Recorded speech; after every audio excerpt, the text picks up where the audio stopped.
मित्रों, हम शुरू करते हैं कक्षा 10वीं का तीसरा पाठ, शिशु लालनम।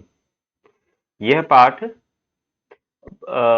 कुंदमाला नामक महाकवि, संस्कृत के महान कवि हैं, महाकवि दिन्नाग, उनका लिखा हुआ एक नाटक है कुंदमाला। वहां से ये लिया गया है। तो इसको हमारे सिलेबस में लिखा गया है। इसकी भाषा और इसका व्याकरण महाकवि दिन्नाग के द्वारा लिखा गया है, तो उन्हीं के अनुरूप है। तो ध्यानपूर्वक समझेंगे। प्रस्तुतः पाठः कुन्दमाला इति नाम्नो दिन्नागविरचितस्य संस्कृतस्य प्रसिद्धनाट्यग्रन्थस्य पञ्चमङ्कात् सम्पादनं कृत्वा सङ्कलितोऽस्ति। अर्थात प्रस्तुत पाठ कुंदमाला नामक दिन्नाग कवि द्वारा रचित संस्कृत के प्रसिद्ध नाट्य ग्रंथ के पंचम अंक से लिया गया। बच्चों, संस्कृत के जो नाटक होते हैं इनका विभाजन अंकों में किया जाता है। जैसे अध्याय होते हैं उसी तरह से अंक होते हैं। तो पांचवें अंक अर्थात पांचवें अध्याय जो उस नाटक का था, उससे यह एक दृश्य लिया गया है, संकलित अवस्थी संकलित किया गया है। अत्र नाटकांश, यहाँ पर नाटक के अंश में रामः स्वपुत्रो, यहाँ पर श्री राम अपने दोनों पुत्रों को, ये स्वपुत्रो लव कुशो, ये द्विवचन का शब्द आया हुआ है, तो इसलिए दोनों पुत्र हो गए। अपने स्वपुत्र, अपने दोनों पुत्रों को, लव और कुशों को सिंहासनम आरोहयितुम, सिंहासन पर बैठाने के लिए इच्छति, चाहते हैं। किंतु उभावपि, उभावपि अर्थात वो दोनों, किंतु वे दोनों, उभव मतलब होता है दोनों, उभय का शब्द होता है दो, और उभव अपि दोनों ने भी, दोनों भी या दोनों ने ही सविनयम, विनय के साथ, तम निवारयतः, यानी उनको रोक दिया कि ये राज सिंहासन है और इस पर हमारा बैठना उचित नहीं है। ऐसा करके वो दोनों मना कर देते। सिंहासनारूढ़ रामः, रामः उभयोः, सिंहासन पर बैठे हुए श्री राम उन दोनों के ही रूप लावण्यम दृष्टवा, उनके रूप सौंदर्य को देख करके मुग्धः सन, मुग्ध हो गए, और मुग्ध होकर स्वक्रोडे गृह्णाति, उनको अपनी गोद में पकड़ लेते हैं, अपनी गोद में बिठा लेते हैं। क्रोड कहते हैं गोद को, गोदी को। पाठेस्मिन् शिशुवात्सल्यस्य मनोहारि वर्णनम विद्यते, इस पाठ में शिशु प्रेम का एक बहुत ही मनोहारी वर्णन विद्यमान है या उपस्थित है। तो इस पाठ को हम पढ़ते हैं। यह है सिंहासनस्थः, सिंहासन में स्थ शब्द होता है स्थित, सिंहासन में बैठे हुए राम, रामः ततः प्रविशतः, नाटक ऐसा होता है कि दृश्य का वर्णन किया जाता है कि, तो जो अभी पर्दा हटा, जो दृश्य आएगा सामने, उसमें क्या है, सिंहासन पर राम बैठे बैठे हुए हैं, सिंहासनस्थः रामः, ततः प्रविशतः विदूषकेन विदिकेश, सॉरी, विदूषकेन उपदिश्यमान मार्गौ, यानी विदूषक के द्वारा दिखाए हुए रास्ते पर चलते हुए, तापसौ कुशलवौ, उसके द्वारा रास्ता दिखाया जा रहा है विदूषक के द्वारा। और ये दोनों तपस्वी, दो तपस्वी बालक कुश और लव भी वहां पर ततः प्रविष्टा, प्रवेश करते हुए दिखाई देते हैं। विदूषक मित्रों, एक नाटकों में थोड़ा आनंददायी चर्चा हो जाए, जैसे हम सब फिल्मों देखते हैं, फिल्मों में कॉमेडी सीन वाले कुछ कैरेक्टर डाले होते हैं जो उस नाटक में केवल कॉमेडी करते रहते हैं, कहीं कहीं उनका संबंध नाटक से जुड़ा होता है। तो विदूषक एक तरह ऐसे ही कुछ पात्र होता था जो राजा का प्रिय मित्र भी होता था, और राजा को हंसी मजाक, राजा की सारी बातों को वो जानता था, और राजा उससे हंसी मजाक भी करता था कभी, या कभी वो भी राजा से हंसी मजाक करता था। इस तरह से करके थोड़ा सा राजा को कभी हंसी मजाक करना हो तो वो उसके लिए विदूषक जैसा एक शब्द एक पात्र नाटकों में रखा गया है।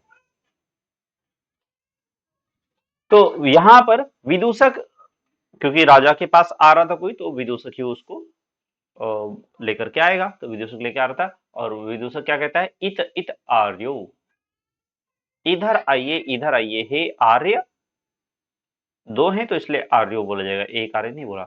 इत इत आर्यो, हे आर्यो आप दोनों इधर आइए। कुश लवौ, और कुश और लव रामम उपसृत्य प्रणम्य च, कुश और लव राम के पास जा करके उपसृत्य प्रणम्य च, और प्रणाम करके अपि कुशलम महाराजस्य, महाराज कुशल हैं, महाराज स्वस्थ हैं या महाराज कुशल हैं, ऐसा करके वो प्रश्न करते हैं। जैसे हमारे यहाँ भी ये शिष्टाचार है, सामान्य सी बात है। यदि हम किसी के पास जाते हैं तो पहले उसको प्रणाम करें और उसके बाद उसका हालचाल पूछें, आप ठीक हैं। तो उसी तरह रामम उपसृत्य, उपसृत्य अर्थात उनके पास पहुंच करके, प्रणम्य च, और प्रणाम करके, पहले वहां पहुंचे, उनको प्रणाम किया और पूछा आप ही कुशलम महाराजस्य, महाराज कुशल तो हैं। राम, राम जो आसन पर बैठे हुए हैं वो कहते हैं, अब इनका भी उसी प्रकार से अभिवादन करना उचित है ताकि उनको भी अच्छा लगे, अतिथि आए हुए हैं उनको। तो वो कहते हैं युष्मद दर्शनात् कुशलम्यु, आप लोगों को देख लिया है, युष्मद दर्शनात्, अब आप लोगों को देख लिया है, आप लोगों के दर्शन से मैं भी कुशल हूं। भवतोः किं वयमत्र कुशल प्रश्नस्य भाजनम एव। यहां पर राम फिर एक और प्रश्न करते हैं कि भवतोः किम वयम अत्र, क्या आप दोनों बताइए, या आप दोनों बताइए, क्या वयम अत्र हम यहाँ पर केवल कुशल प्रश्न पूछा जाए, इसी भाजन कहते हैं पात्र योग्य, तो क्या हम कुशल प्रश्न पूछने के योग्य ही हैं। अर्थात आप हमसे दूर से ही प्रणाम करके और हमसे कुशल पूछ ले रहे हैं, यानी भगवान राम को उनको देखते ही इतना प्रेम आया कि वो चाहते थे कि ये बच्चे और करीब आए, गले मिलें और अच्छे से व्यवहार करें, किंतु वो वहीं पर प्रणाम करके और हालचाल पूछकर रुक गए। तो इसी को वो थोड़ा सा उन्हें इच्छा हुई कुछ और भी ये कहते, तो वो इसीलिए पूछते हैं कि आप दोनों के लिए क्या मैं केवल वयम अत्र, क्या हम यहाँ पर केवल कुशल प्रश्न पूछने योग्य ही हैं, इससे ज्यादा आप हमारे साथ और निकटता घनिष्ठता नहीं दिखा सकते। न पुनरअतिथि जन समुचितस्य कंठाश्लेषस्य, क्या अतिथियों को गले लगाकर उनका स्वागत नहीं करना चाहिए। न पुनः, पुनः अर्थात दोबारा, अतिथि जन आप जानते हैं जो आए हुए लोग होते हैं, समुचितस्य क्या अतिथियों को गले लगाकर, क्या अतिथियों, और कंठाश्लेषस्य कहते हैं गले लगाना, कंठ से लगा लेना, चिपका लेना, श्लेष चिपकाने को कहते हैं और कंठ गले को कहते हैं। तो क्या गले मिलने या गले लगाने को अतिथियों का ये उचित नहीं होता है कि अतिथि को गले लगा करके ही मिला जाए। परिश्वस्य, और ये कहते हुए उनका हल्का सा मन भारी सा हो गया। अहो हृदय ग्राही ग्राही स्पर्श, तभी संभवतः वो उनसे गले मिल जाते हैं और इसलिए उनको आलिंगन करते हैं। और आलिंगन करते हुए वो कहते हैं अहो, बहुत ही प्रेम पूर्वक कहते हैं, अरे बहुत अच्छा, हृदय ग्राही यानी दिल, हृदय को छू जाने वाला स्पर्श है आप लोगों का। यानी जब राम ने कहा कि क्या हमें गले नहीं लगाने, तभी वो दोनों भी आगे आ गए और दोनों ने मिलकर के गले लगे और उनके गले लगने को राम जी ने तारीफ दिया। फिर है आसनार्धम उपवेशयति, और आधे आसन पर उनको बैठने के लिए कहते हैं, उपवेशयति अर्थात बिठाते हैं। फिर आगे आता है उभौ, वह दोनों राजासनम खलु एतत्, खलु मतलब होता है निश्चित रूप से, अवश्य, ये राजासन है। एतत् मतलब यह राजासन है। ना युक्तम अध्यासितुम। यहाँ युक्त कहते हैं उचित को, अध्यासितुम अर्थात बैठना, यहाँ पर बैठना उचित नहीं है। रामः, राम कहते हैं सव्यवधानम न चरित्र लोपाय, यानी चरित्र कुछ ऐसा चरित्रहीनता वाली बात न हो जाए, इसलिए बहुत ही आदर पूर्वक और क्या उचित है, कितना उचित है उतना ही वो सब ध्यान रखते हुए, जरा सा व्यवधान यानी अपने आप को रोकते हुए, व्यवधान के साथ चरित्र ना हो जाए, चरित्र पर उंगली उठने वाली कोई बात ना हो, इस दृष्टि से बहुत सावधानी पूर्वक, व्यवधान अर्थात रुकना, तो व्यवधान के साथ ही थोड़ा रुक कर, तस्मादंक व्यवहितम अध्यास्यताम सिंहासनम। तो कहते हैं अच्छा ठीक है, तो आप मेरी गोदी में बैठ जाओ। आपके, अगर आपका लगता है कि वो राज सिंहासन है, वहां बैठ करके आपका उचित नहीं है, आप नहीं बैठना चाहते हैं, तो आप अंक, अंक कहते हैं गोदी को, तो हमारे अंक में बैठ जाइए, गोदी में बैठ जाइए। तस्माद अंक व्यवहित, व्यवहितम अध्यास्ताम, तो ये हमारा, हमारी गोदी उपस्थित है, आप यहाँ पर बैठ जाइए। फिर अंकम उपवेशयति, उपवेश कहते हैं बैठने को, और उपवेशयति अर्थात बिठाना, उपविशति अर्थात बैठना, उपवेशयति अर्थात बिठाना। ये वैसे बने जैसे पठति मतलब पढ़ना और पाठयति मतलब पढ़ाना। फिर है उभौ अनिच्छाम नाटयतः, दोनों ही अनिच्छा दिखाते हुए, कि मतलब हमें अच्छा नहीं लग रहा, हम नहीं बैठना चाहते। राजन अलम अति दाक्षिण्यन, इतनी दया रहने दीजिए महाराज, थोड़ी अनिच्छा प्रकट करते हुए, नाटयता यानी उनको अनिच्छा, उनका भी इच्छा हो रही है, लेकिन अनिच्छा का नाटक करते हुए, अभी वो जो बात कहने आए हैं वो बात कहने के लिए उन्हें महाराज से नाराज होना है, तो इसलिए वो नाराजगी का नाटक करते हुए, अनिच्छा नाटयतः, अनिच्छा का नाटक करते हुए, राजन अलम अतिदाक्षिण्येन, अलम कहते हैं बस करने, अलम दो अर्थों में प्रयोग होता है, एक होता है बस करने और एक होता है पर्याप्त है। जैसे दुष्टों के लिए एक बलशाली व्यक्ति पर्याप्त है, अगर ऐसा कहना जाए तो एकः बलशाली पुरुषः अलम। और अगर कुछ हो रहा है हमें रोकना है तो उसको भी हम कह देंगे अलम। जैसे कोलाहल हो रहा है कक्षा में, हम कहना चाहते हैं कोलाहल मत करिए, तो अलम कोलाहलेन ऐसा बोलेंगे, तृतीया विभक्ति के साथ प्रयोग होता है। तो यहाँ पर भी देखिए दाक्षिण्येन, दाक्षिण्येन मतलब ये भी, इसमें भी तृतीय विभक्ति आई हुई है। अलम मतलब बस करिए, तो बहुत ज्यादा दया दिखाना या बहुत ज्यादा दया मत करिए, बस करिए, इतनी दया नहीं उचित है। रामः अलम अति शालीनतया, उन्होंने कहा मतलब बस करूं, क्या अर्थ है इसका, बहुत ही शालीनता के साथ, अति शालीनता यानी बहुत ही विनम्रता के साथ, शालीनता के साथ बस करूं, ऐसा। फिर वो ये कहते हुए एक श्लोक बोलते हैं, कहते हैं भावति शिशुजनो वयो अनुरोधात् गुण महतामपि लालनीय एव व्रजति हिम करोपि बाल भावात् पशुपति मस्तक केतकच्छत्वम्।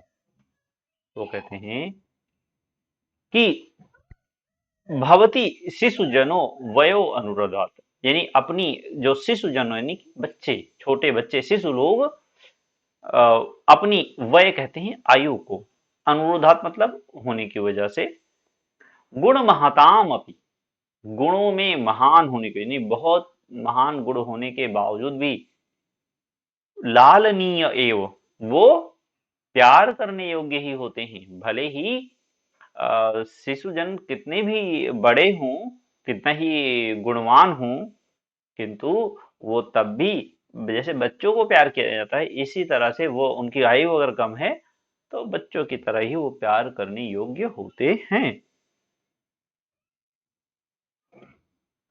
फिर है पशु व्रजति हिम करो अपि, हिमकर कहते हैं चंद्रमा को, शीतलता वो प्रदान करता है, इसलिए व्रजति हिम करो अपि, यानी व्रजति अर्थात जाता है या चलता है, और हिम कर चंद्रमा बाल भावात, अपने बाल स्वभाव के कारण, बाल होने के बच्चे, बालक होने के कारण, छोटा होने के कारण चंद्रमा भी पशुपति मस्तक, वो पशुपति अर्थात भगवान शिव के मस्तक पर केतक छदत्वम, केतक फूल के समान शोभित होता है। व्रजति अर्थात पहुंचा देता है, वो केतक पुष्प के समान वहां पर विराजमान रहता है। फिर इसके बाद है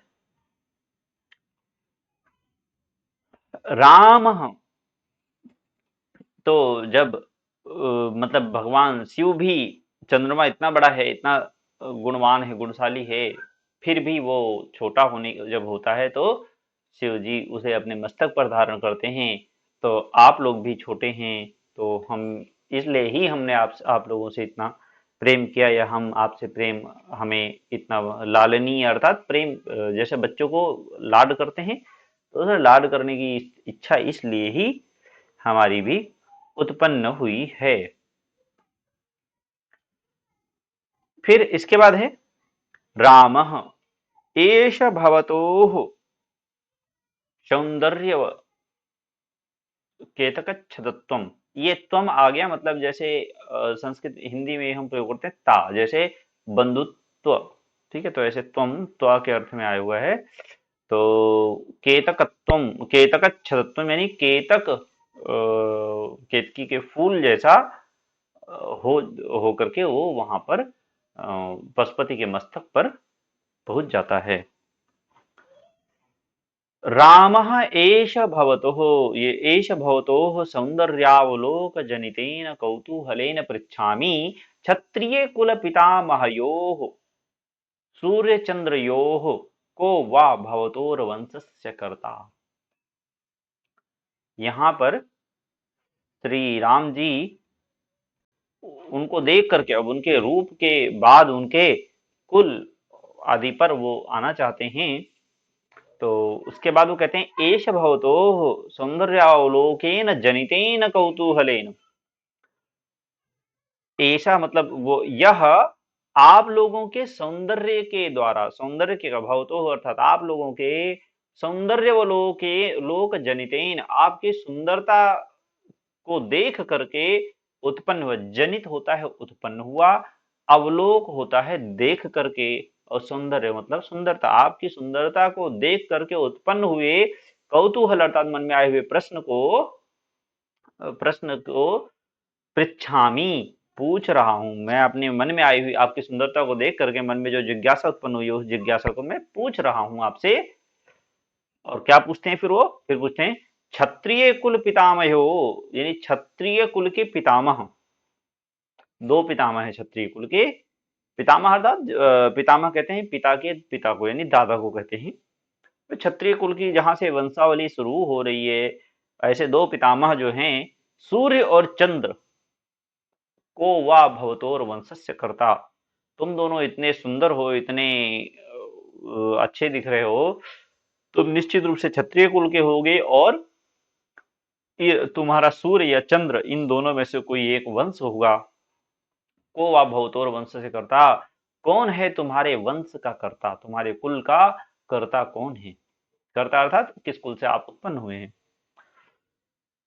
फिर है लवः, लव इसका उत्तर देता है, कहता है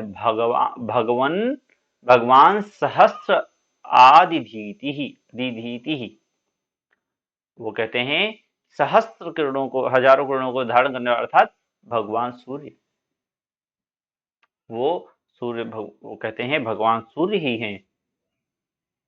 फिर राम कहते हैं कथम अस्मत् समानाभिजनो संवृत्तौ,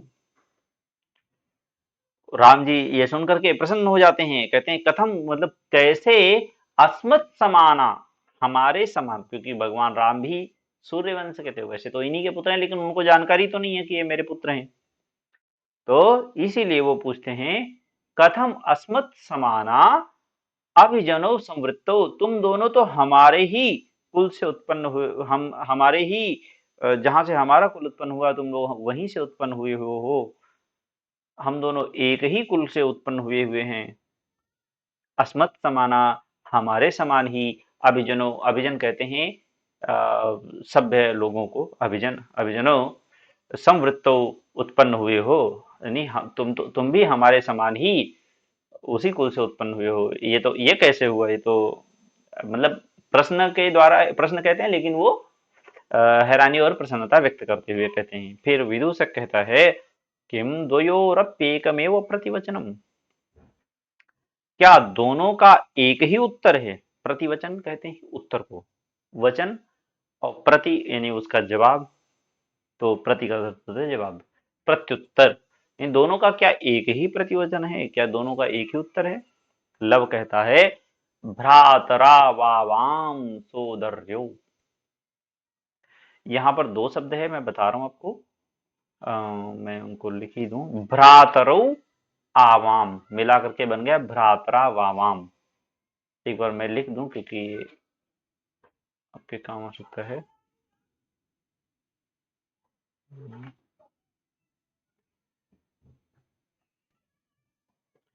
वो कहते हैं भ्रातरो,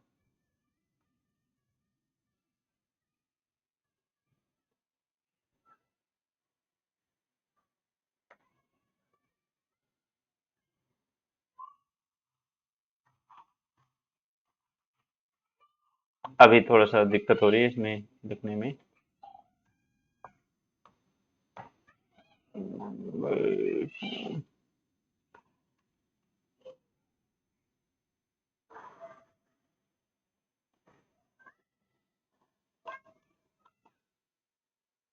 अब लिख ही देते हैं, एक सेकंड का उत्तर लगे वो लगे, हमें फोन ट्रैक करना पड़ेगा में मंगल।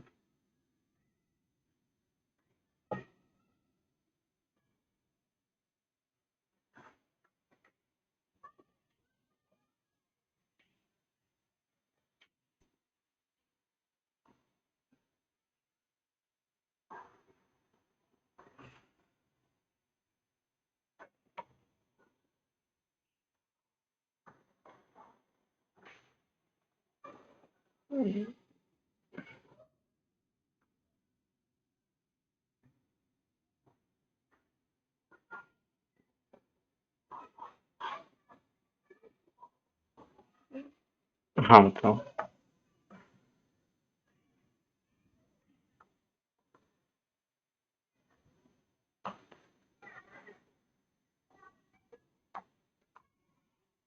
भ्रातरो,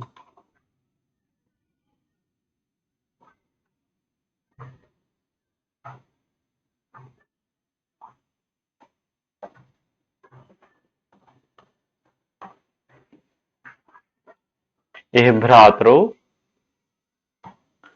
आवाम, अब मैं माँ में हलंत होगा, ठीक है, या बिंदी रख लो जो भी रख लो,